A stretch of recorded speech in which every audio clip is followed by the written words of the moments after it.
നമസ്കാരം. വാർത്തകളുടെ അണക്കെട്ടുകൾ തുറന്നുവിട്ടാൽ എന്ന പോലെ എല്ലാത്തരം വാർത്തകളും ഒരുമിച്ച് പുറത്തേക്ക് വരുന്ന വാർത്തകൾ സമ്മേളിക്കുന്ന നിമിഷമാണ് നട്ടുച്ച നേരം 12 മണി. അതുകൊണ്ട് വാർത്താ സമ്മേളനം.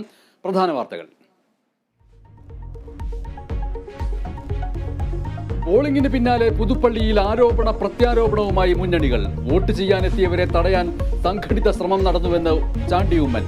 പുതുപ്പള്ളിയിൽ വോട്ടെണ്ണൽ മറ്റന്നാൾ. അച്ചു ഉമ്മൻ നൽകിയ സൈബർ ആക്രമണ കേസിൽ നന്ദകുമാറിനെ ചോദ്യം ചെയ്യുന്നു. വാളയാർ കേസിൽ CBIയുടെ നുണപരിശോധനാ ഹർജിക്കെതിരെ തടസ്സ ഹർജി. പ്രതികൾ നുണപരിശോധനയ്ക്ക് തയ്യാറല്ലെന്ന് പ്രതിഭാഗം. ഹർജി നൽകിയത് പാലക്കാട് പോക്സോ കോടതിയിൽ.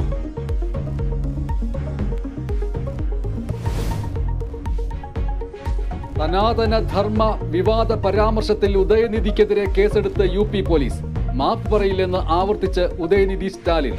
വിവാദ പരാമർശത്തിൽ മല്ലികാർജുൻ ഖാർഗെയുടെ മകനെതിരെയും കേസ്. സംസ്ഥാനത്തെ ക്വാറി ക്രഷർ മേഖല വീണ്ടും പണിമുടക്കിലേക്ക്.